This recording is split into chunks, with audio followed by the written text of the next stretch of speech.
Good afternoon, Facebook community. We are here on the Osprey CPA Facebook page and YouTube channel, and I have Bryan Lichau with me today. Hello, Bryan. Hello, hello. How are you today? I'm good, and I'm Jennifer Noreen. I run an agency called Beyond Brand Collective, and we're helping Bryan get the word out about his services on Facebook and Instagram, a little bit on his website. So Bryan, we thought it would be timely to talk about tax savings strategies today. So everybody's facing the end of the year, and business owners like myself are just kind of scratching our head on how to prioritize what they need to get done. So what insights can you offer on that topic? Yeah. Well, thanks for having me, first of all, and Sure. I'm happy that you're happy to have your help and happy to be here. Really, yeah, like you mentioned, business owners especially have the biggest challenges and things when it comes to tax savings and reducing their tax liabilities, and they also have the most options, honestly. So if you're looking at business owners versus employees, for instance, business owners have a lot more vehicles available to them to be able to save in tax when they need to. So there's really kind of two different approaches. There's two different ways to save tax. One is to defer it, which means just instead of paying tax this year, you just push it out, and we can talk about examples of that too as we get into it. But and then tax elimination essentially is okay. So it's an expense that we have for the business or something that reduces my overall taxable income. So So when you say defer it, I thought you Mhm. could not defer it. If the business transacted in 2020, don't I have to pay the tax on that money in 2020?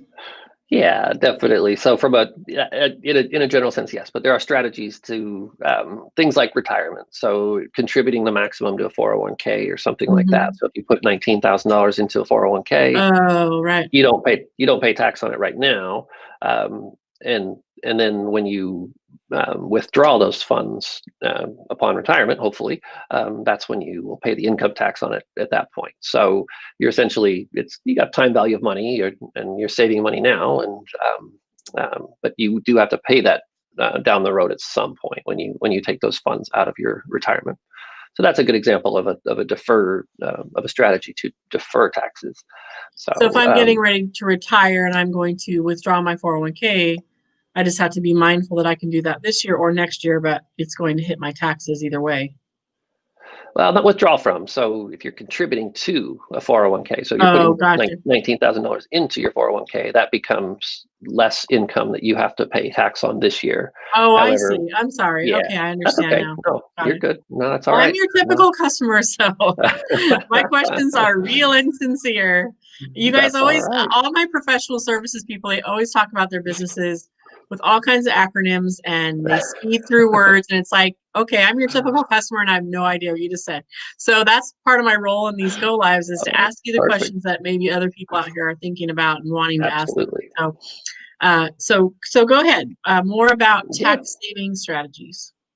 Yeah, I think for businesses, I mean, another strategy is if you have kids that potentially could do some work for you, or have model for pictures for your website, things like that.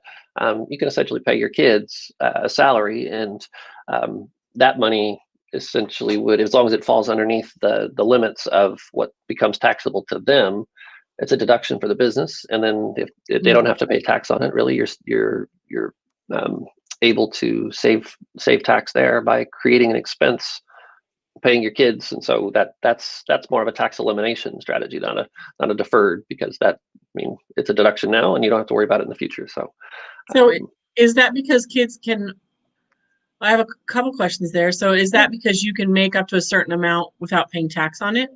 Like I correct. know, Yeah. okay. Yeah. And then does that also have to do with the fact that they're under 18 or?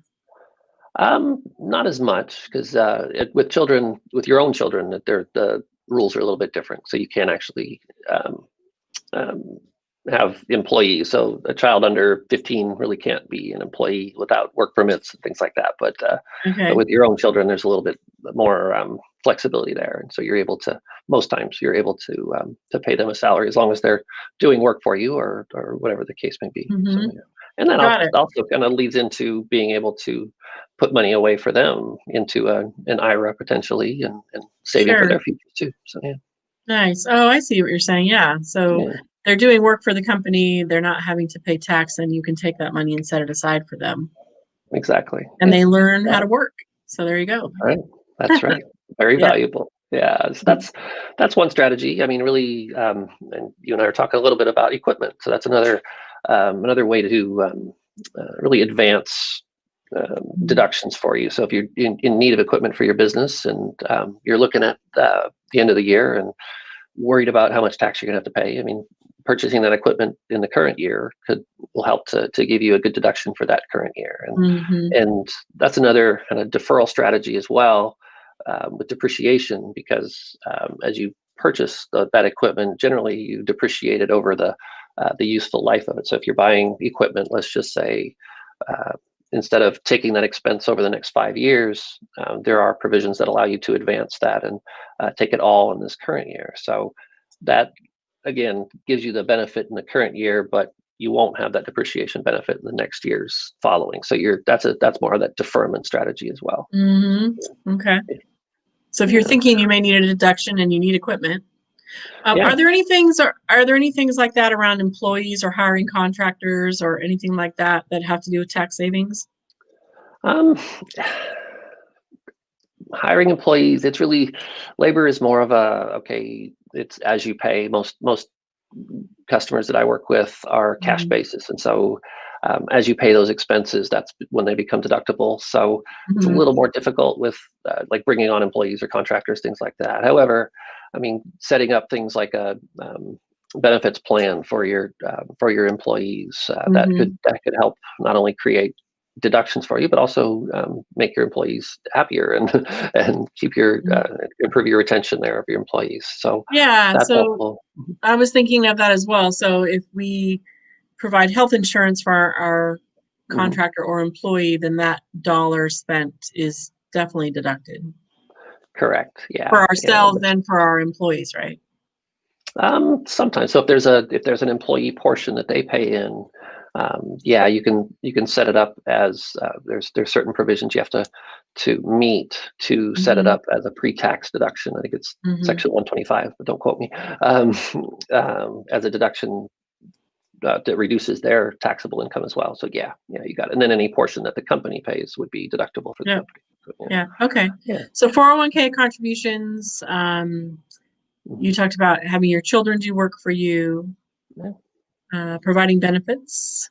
yeah, What else definitely. let's just for a small business owner, what are the other ones that obviously your donation receipts and gathering things that you've Yeah. donated or mhm, Yeah, I think one um, that gets overlooked often is how business owners, when we use our homes. I mean, we all, especially in today's day oh, and age, I we use our know. homes for Yep. business, and there are ways to be able to take advantage of that and set it up so you are getting a tax advantage of it. One way is Mhm. there are portions, the portion that you use for your home, you can, or of your home, sorry, that you use for business, got that backwards. You Mhm. can take that proportion of expenses around your house. So things like property tax, or if you're a renter, rent, any of those expenses. So if you have a 1,200 square foot home and 120 square feet is you use for business, then 10% of those can go towards your business. So, but another strategy also is to rent. Essentially, you're renting from yourself, renting that space. And so what would happen is the company would pay market rent for that space, and then you would have to claim the income on your personal return, but you get to deduct certain things that you wouldn't normally get to deduct under like regular home expenses like property tax and that you would normally get to deduct, but then you could also take things like the insurance and utilities, things like that against that as well. So it wouldn't be, so you'd get a deduction, but only a portion of that amount that you pay to yourself would end up being taxable on your personal side. I So have never heard of that strategy. yeah, I definitely am a spreadsheet person and I create a spreadsheet of all the things, mm, the money I spent to maintain an office. Mhm. so internet and mobile phone and the office space itself. If it's a third of my home or Yep, 20% of my home, I can take 20% of my home costs. exactly. But Yep. I've never heard of rent. So is it a better advantage to rent the space to yourself? It kind of depends on the situation. So a lot of maybe Hmm. people in the trades and construction industries, maybe they have a storage out in the back shop or something like that. That's not necessarily Hmm. considered the square footage of your home, Hmm. within the square footage of your home, but it's definitely space that you're using for business purposes. So by doing that, you can take advantage of those provisions to be able to deduct some of that. So yeah, absolutely. Hmm. Okay. Yeah. I always wonder and I don't want to be political, but I always wonder what is it? Because these sound very Hmm. straightforward to me. So, but Hmm. we always hear about how the rich and elite take Hmm. benefits and cuts and things that they don't want to talk to other people about. And I mean, are they fabricating rental properties or what is No, typically happening there? Do you know? yeah, really, it gets convoluted. Obviously, you hear things, Yeah. but I think at the end of the day, they have tax professionals working for them that know the laws and know what's legal. And Hmm. I mean, believe me, if they were doing something illegal, the IRS wouldn't wouldn't wait around too long to go after it. So, Right. um, So yeah. so And yeah, because they talk they just about know. hiding things, hiding your taxes, but really IRS Yeah, eventually reads your tax return. So you're not hiding it from yeah. everybody for long anyway. So Yeah, and I think by yeah. hiding people, I mean that kind of gets a little tweaked to as an interpretation of deferring, right? Like we talked about, like Hmm. deferment strategies. So, I mean, is that technically hiding Hmm. taxes? No, you're just going to pay them at a later date because You're it's through. organizing the money. Yeah. Right, Yep. exactly, through Yeah. legal channels, and yeah, absolutely. Hmm.